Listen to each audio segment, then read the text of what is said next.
Hey guys, welcome to this video. Will Sebastian here, full-time multi-asset day trader, founder of Be Profitable Academy. Don't forget, you can get my free training underneath this video. So let's crack on with it. We've got the euro against the US dollar. Some Academy members of mine are asking me about this, and people all on TradingView and elsewhere are too. So if you are looking at the euro dollar, what you will have noticed really significantly is off the back of this bounce we got at the start of October, we have rallied significantly.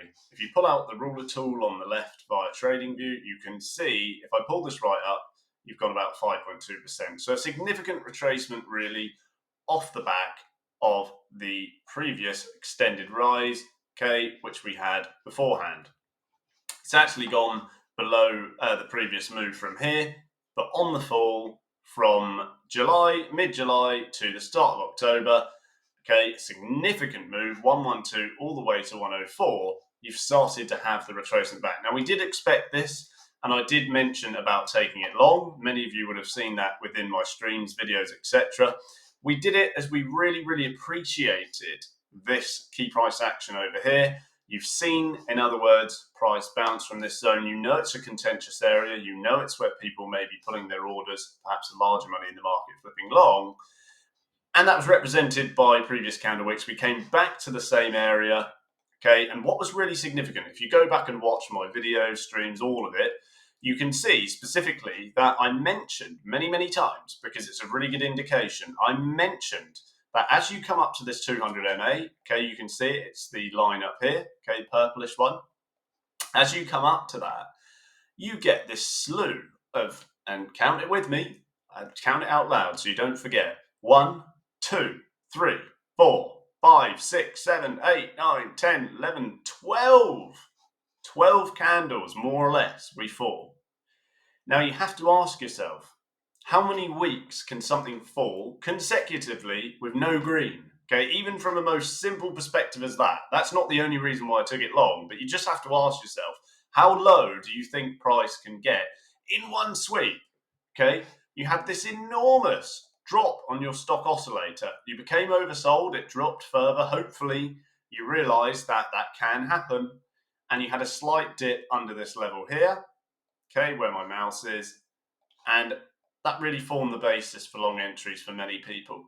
Okay, so you came under here, it's likely that would have wiped a lot of traders' stops out, and it's likely the larger money or professional traders alike would have looked long at this point, because they're saying to themselves, wow, we've come down a very long way. At this point, the shorts they had are so much in value, so much in profit, that holding on and on is never a good idea. They want to liquidate, okay? They take profit on these enormous swing falls. That's why you get those reactions, okay? That's why you get those candle wicks, because they take the orders out, they get long, and the market swiftly moves up. And off the back of that, you've really seen that swift up move. Like I said, 104.5 to 109. You're now pushing very harshly to the upside. As the sentiment around the dollar diminishes, okay, and people say, you know what, perhaps things are healing in the US. I don't really want to save my money or buy that currency, put my money in the bank with them. You find the alternatives, the AUD, the New Zealand, etc., go up. Now, within that becomes the opportunity to short. Because if you look at the very long term, especially on something like your monthly, you can see you've moved down for a considerable period of time. Okay, really off from the financial crisis when you had this massive drop. Okay, it's just extended lower and lower, and it's similar for basically the majority of your US FX pairs. Okay, if you look at the AUD, it's had a sustained downtrend for a seriously long time.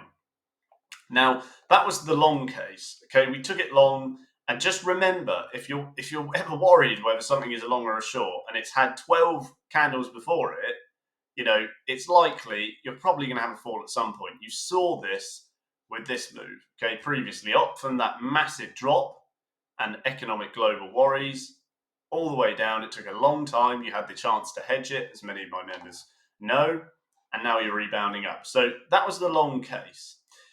If we look at the short case, most recently I mentioned about shorting here. Well done if you took it. But I also said the market sentiment regarding the US and pairs within the US, okay, are all similar at the moment because they're heavily based. The euro, if you look at something like the Dixie, okay, the euro dollar makes up about 58%, I believe, maybe 56 of the total weighting against it. Your other pairs are not so much, but across the board, you can generally see the AUD, the New Zealand, the euro pound going up. And I said that sentiment is still there very strong. People aren't happy yet to flip their bias and change into getting long on the dollar effectively. Okay, because as you're buying the euro, you're shorting the dollar alternatively. So you can see that we touched down really quickly. And I said, you know what, just get out. Okay, I don't think you're going to get an enormous fall. You can see early price reaction occurring. You haven't quite come to your key MAs on your daily. However, because you've got a very strong uptrend, you have come back on your 4 hour. Okay, and you brushed in there and you also brushed in there. Okay, so a sustained uptrend. Now, what you're seeing at the moment on your most recent candle is that continuation of strength. Okay, you've still got that bias. Every single move back to your earliest key MAs is reacting immediately and pushing you up to the upside. Sorry, I know it's the afternoon. Yes, I am having coffee. It's been a long day. Mentoring is like that. But anyhow, if you swap those time frames lower, you can see that the candles are still very, very harsh. They're still pushing up a lot. So what I like to do in this instance, instead of, some people call it catching the knife, I suppose you are throwing it up in a way. Perhaps pretend you're juggling the knives and you're catching them from the top. That's probably the best analogy. But essentially, the closer you get to key higher time frame resistance, and you can't see a lot of it to the side, okay, over here, but the closer you get to it, and likely the closer you get to this key MA over here, this 200, the more you'd really like to be short. I would say the top side MA, this one, is very, very key for me. I think that's in a really good area. You've already got high stock, and at this point, I would be considering lightly shorting it because of that strength. But I would say if you're looking for somewhere and you're a risk-averse trader, you are someone who wants to short this, but you're a bit unsure, it's likely you're going to get a far better entry higher up, because the closer you get to those high number moving averages, the better your short value is going to be. In other words, just like I said on this big swing to the downside, all these red candles, you'd be looking at something similar to the upside. And ultimately, the longer these things go on, the more likely you are to get retracement.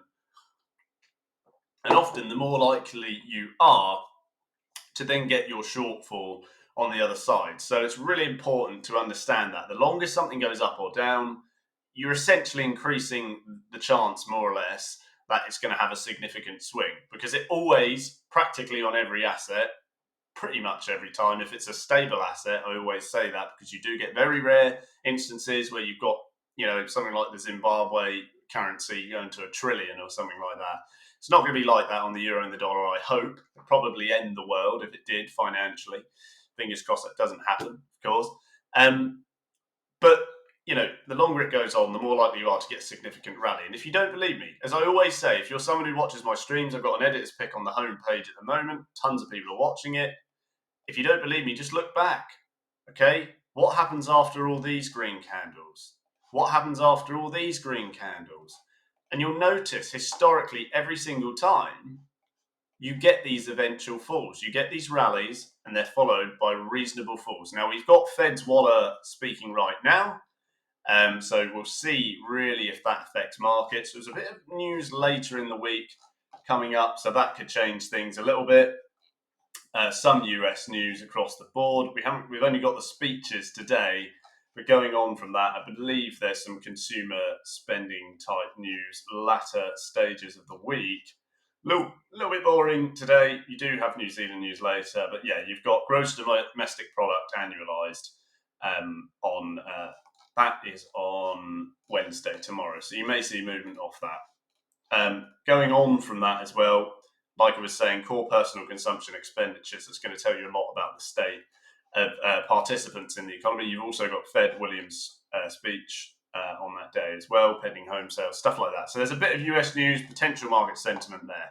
But essentially what I'm saying is, if you're a risk-averse trader, I would only short up top. Okay, really, to keep this around 10 minutes. If you are going to get long, I would need a considerable fall. Okay, I want to come way back to these key MAs.